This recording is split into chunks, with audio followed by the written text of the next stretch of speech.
नमस्कार, आप देख रहे हैं द बिहार न्यूज लाइव।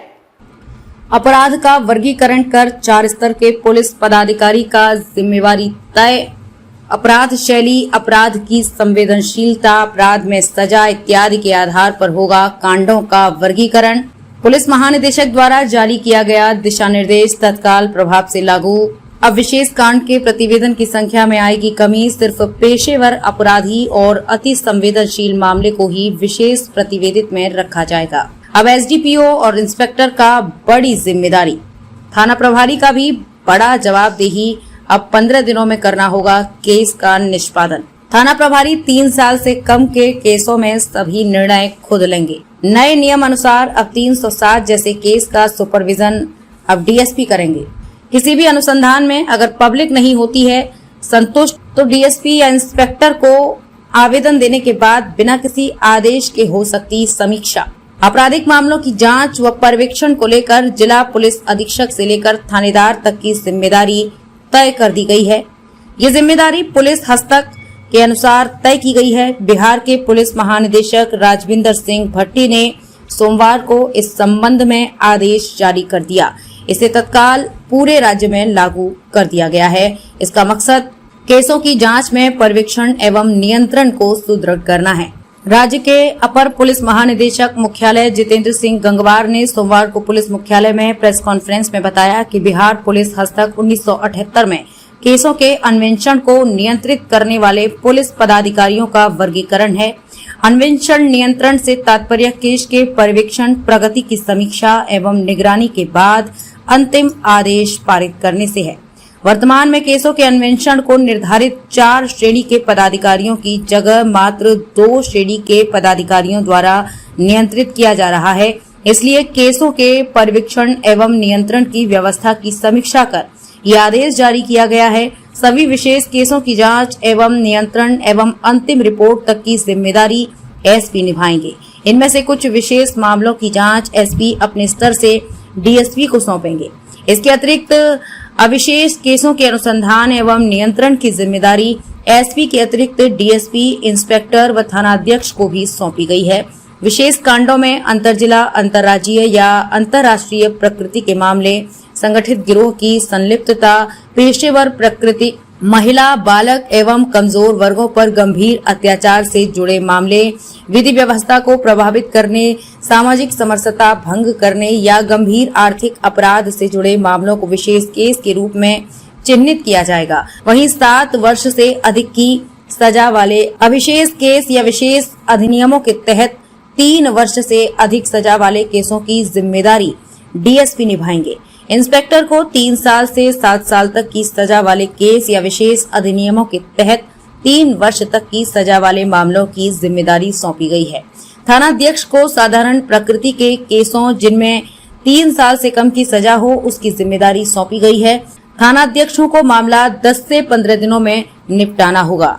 एक बहुत ही महत्वपूर्ण निर्देश डीजीपी बिहार के द्वारा निर्गत किया गया है और वो मुख्य निर्देश है किस तरह से हमारे पुलिस के जो पर्यवेक्षण है उसकी व्यवस्था को सुदृढ़ किया जाए। पुलिस मैनुअल को जब दोबारा देखा गया और जो उसके हिसाब से 4 श्रेणियों के पदाधिकारियों की जो जिम्मेवारी थी, उस जिम्मेवारी को हम लोग वापस कर रहे हैं, पुलिस पदाधिकारियों को दे रहे हैं। उसमें हम लोग क्या करेंगे?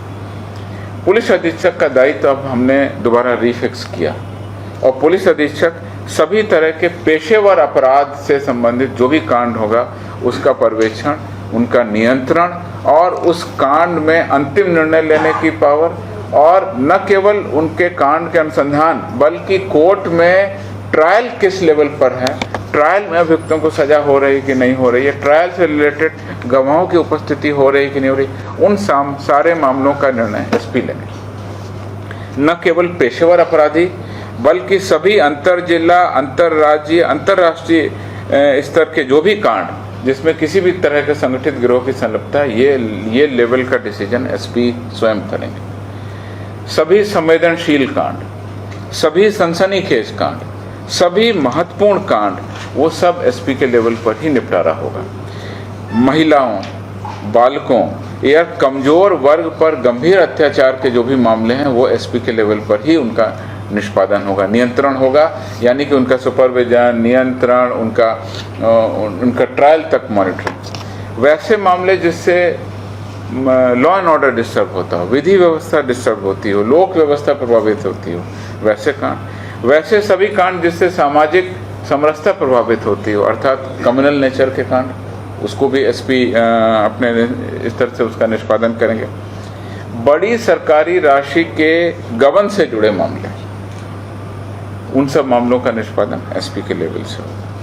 अन्य कांडों में कांडों की क्या प्रकृति है, क्या निपटारा है, उसके बारे में निर्णय और उनके बारे में नियंत्रण करने की शक्ति एसपी निर्धारित करेंगे और एफआईआर पर ही लिखेंगे कि इस कांड में मैं निर्णय लूंगा। एसपी के लिए कैटेगरी हमने आपको बता दिया, इन मामलों में एसपी को स्वयं निर्णय लेना पड़ेगा।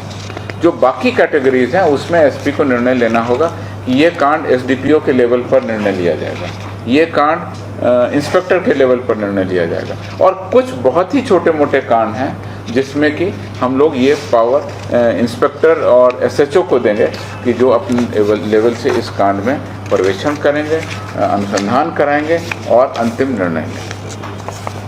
अमूमन ये कहा जा सकता है, जैसा आप लोग पूछेंगे, कि 7 साल से अधिक सजा वाले नॉन एसआर केस और जो स्पेशल एक्ट है, जैसे गैम्बलिंग एक्ट है, एक्साइज एक्ट है, जो स्पेशल एक्ट है, उसके तहत 3 वर्ष से अधिक सजा पाने वाले नॉन एसआर कांडों का पर्यवेक्षण, नियंत्रण और डिसीजन मेकिंग पावर हम लोग एसडीपीओ को यानी डीएसपी को देंगे। अधिकतम 7 साल की सजा वाले कांड स्थानीय विशेष अधिनियम के अंतर्गत 3 वर्ष तक के कांड जो हैं वो हम इंस्पेक्टर को देंगे उनके स्तर। साधारण प्रकृति के नॉन एसआर कांडों का अन्वेषण कार्य 15 दिनों में सामान्यतः समाप्त हो जाना चाहिए। ये सभी कांड एसएचओ को कराना। बिहार से जुड़ी सभी प्रकार की खबरों को सबसे पहले देखने के लिए चैनल को आज ही सब्सक्राइब करें और किसी भी प्रकार के ऐड विज्ञापन के लिए आज ही संपर्क करें। संपर्क नंबर 8210130831, दूसरा number 9534282179। Founder CEO the Bihar news live Rishu Rajput.